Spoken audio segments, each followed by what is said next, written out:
All right, friends, today we're doing something kind of fun. I don't know if you've been shopping around at homebrew shops or online and you've ever seen one of these wine kits. I was just at the More Beer place in Concord and I decided to pick one up and show you guys how to make wine. So really there's nothing to this. If you have brewing equipment, all you really need is the brew bucket with an airlock.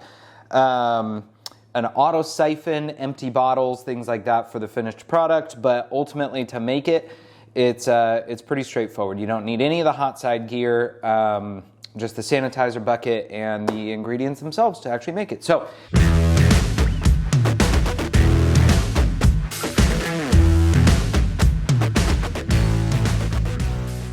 For this one, I'm going to be using my Catalyst fermenter. I really like these. I started out brewing with them. Once I upgraded from a bucket. Basically, it's PET. The whole thing you can put into the dishwasher if you could take that top rack out. It's got a butterfly valve, and so for wine, I usually have like oak chips or oak cubes, and so it's nice once it gets ready to serve. All of that stuff in the yeast have dropped to the bottom. You just take the jar off with all the gunk and you can replace it, and you know, that's that. So, and number two, with this one, I did upgrade it with the spigot, and honestly, sometimes I don't even bottle the wine anymore. I just serve it straight out of this. Basically, I could just put it up in a corner of my office, kind of like a water dispenser. Now I've got basically wine on tap, I guess, maybe. So anyway, all right, let's get to it. There's almost nothing to this.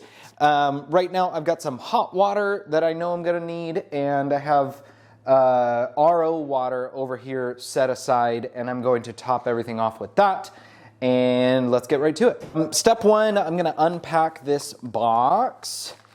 We have the yeast. This is Lalvin 1118. This is exactly what I use to make my ciders. It's technically champagne yeast, I believe. Saccharomyces cerevisiae, bentonite. This is, it's going to help the yeast. It's like a yeast nutrient, and I believe it helps bring out or drop out the proteins that are in the grape juice. So instructions, don't need those. You have me. This is oak, granular toasted. Oh, okay, this kit, I'm not a huge fan of the granular oak. I don't like the fact that it's just in there. I like seeing oak chips or oak cubes that I can separate out and remove. If you go too heavy-handed with the oak chips or oak cubes, you can take them out, but if you go too heavy-handed with the powder, you're screwed. It's in there. It's not going anywhere. One of the biggest differences, if you have oak chips, you stir them in at the beginning. If you have oak cubes, you'd add them later in the fermentation process. The powder, I'm going to add it right at the beginning. So we have chitosan and Kieselsaal. These are clarifiers, so they're going to help precipitate any of the yeast that's left in suspension. It's going to clear up so that when you're looking at that wine in your glass, it's ruby red and not kind of murky. There's nothing worse in the world than murky wine. Mark my words. Don't serve me murky wine. That'd be gross. Okay, and sulfite sorbate. Again, this is kind of a stabilizer. I think that it just helps like neutralize the yeast and everything in there, so that once you add that, it's done. It's shelf stable. You don't have to keep it refrigerated. We use potassium metabisulfite and yeah, in ciders and stuff like that. So, okay, and then the rest in this bag is this here. This is reduced wine must or grape juice, so it's concentrate. This is going to give us our full volume. I'm going to be making a 5.5 gallon batch. This particular kind is a Cabernet style. Cabernet style Sauvignon. So that's one of my favorite styles. So we're going to do this. I'm going to start by taking this hot water. That's all it is, just hot tap water. And I'm going to stir in the bentonite. This does not like to dissolve easily in water, so that's why we do it into hot. We're going to go like that and add it. It's like a gray, it looks like concrete powder. It's kind of gross. but it's important for that yeast. So we're gonna do it. I got this guy out of my kitchen. It's like a stir thingy that I use for teas or coffees or whatever, protein powders. I'm gonna see if it works. It does. That is way easier than sitting there with a whisk for 15 minutes. All right, totally cheating. You can't see down into this, but basically I'm just trying to dissolve this before it goes into the fermenter. So the next step is for us to sanitize the fermenter and get cooking with that. So, okay, that's about as good as it's gonna get. So there's that. Here is a sanitizer. We're using Star San, but there's many other kinds. I'm actually surprised that this doesn't come with any version of sanitizer. Usually, I feel like they do. So outside of the threads, there we go.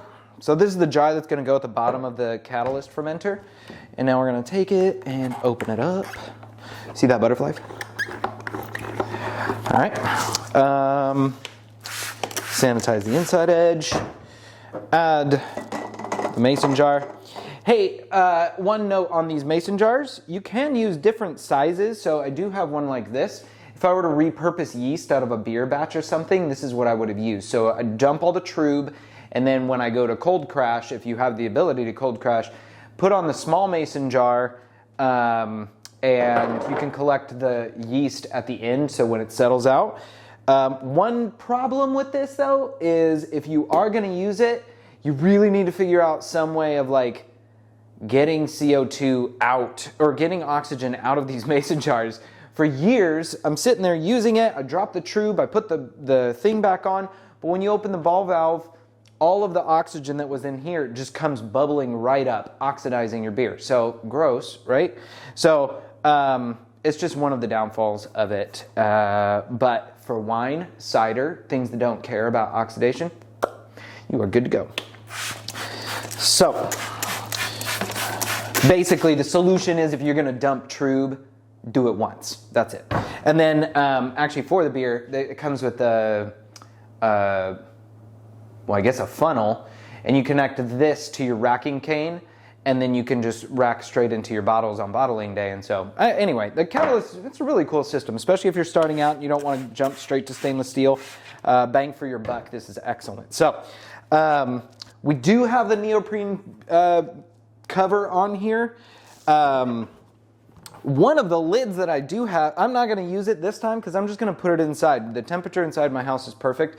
It's going to live in my spare bathroom.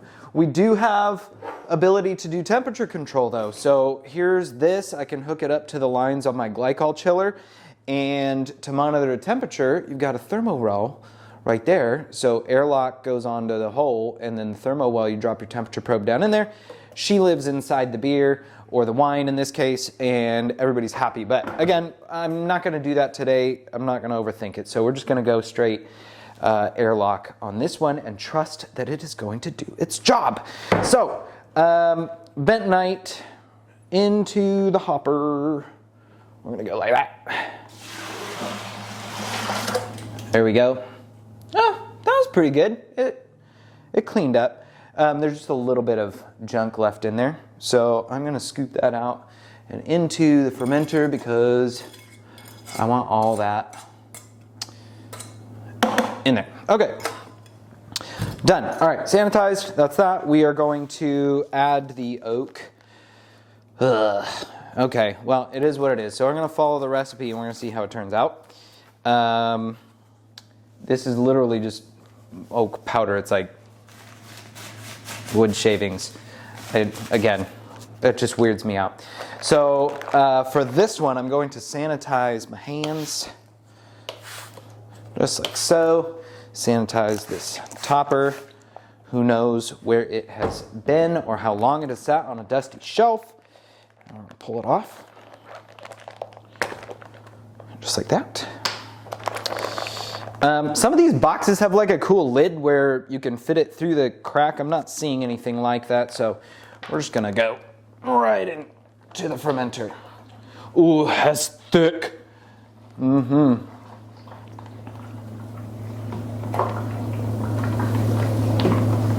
Okay, one tip on these.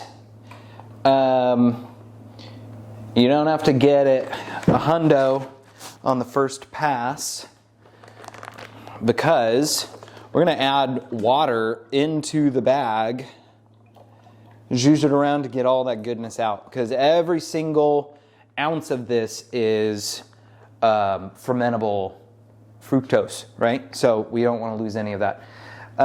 Here, my trusty RO. I'll take the lid off when I top it, but for this, we're just going to go like that.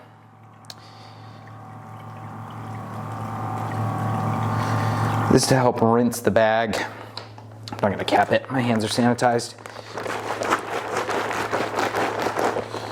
Okay. This, good enough for the girls I go with. All right. Making a huge mess.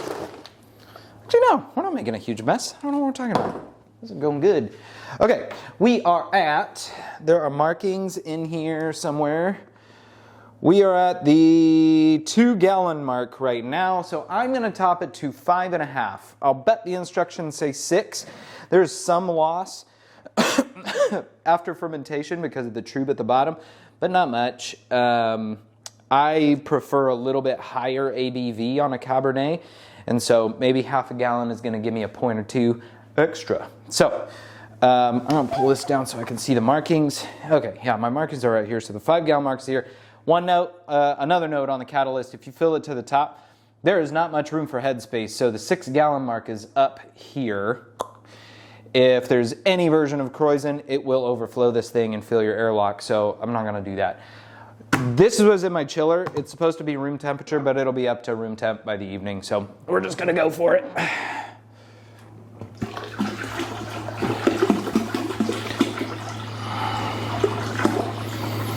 All right, some other notes. So in probably, I don't know, 10 weeks, I'm going to let it go. You can taste it along the way, and that is perfectly fine.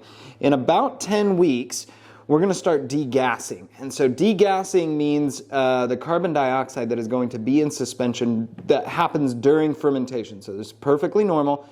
We want to get that CO2 out of suspension. So we're going to use you can use a giant whisk. Some people use spoons.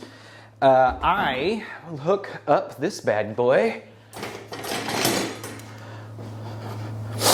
I hook this guy up, okay? So there's some that are whips, where it just looks like a edger cable. I use this. I just hook it up to a power drill and just go to town with it. So you go like 30 seconds in one direction, 30 seconds in the other. You're going to see it foam up. Basically what's happening is all of the CO2 that is left in suspension that is naturally occurring during fermentation is going to be coming out of solution, because you don't want fizzy wine unless you are making something that is supposed to be a fizzy wine, like a Lambrusco or a something sparkling like a Prosecco or champagne style. So the last step today is going to be the yeast. And so 1118 is one of my favies. She is powerful. She can stand up to, I believe, 14% ABV, sometimes higher, if you are treating it right with the right nutrient and temperature control. So we just sprinkle that right on top. Do not overthink this. Some people might want to rehydrate it. You're putting it into a huge starter, so it's good to go. So, going to rehydrate itself, you're fine. You keep that refrigerated too in the meantime. So I am going to sanitize this real quick and just give it a whir, because I've got this oak powder chilling at the top and I don't like that. So easy peasy, little whir on the top. This is going to drop that yeast into it.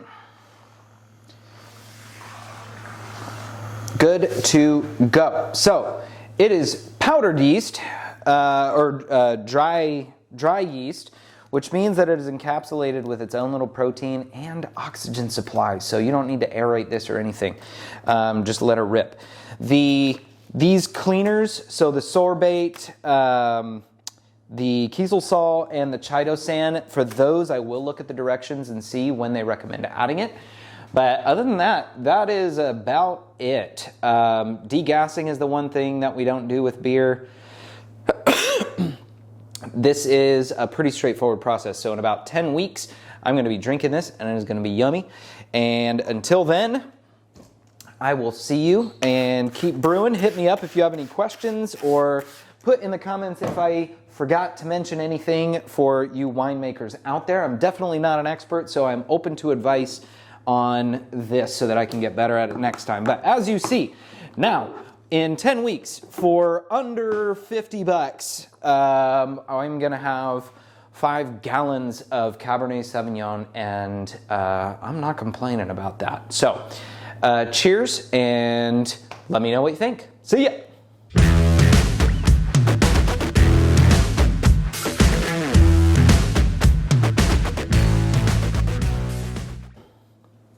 What's up, buddy? I'm recording. What's up? Look at this. I'm. Did you win? No, Mom did. Oh, man. Just by 1. She's so smart. Mom won by 1. Nicely done. That's pretty cool. Minion. Just rhymed 1 by 1. Well, you can't rhyme something with the same word, can you? You're cute. Wow.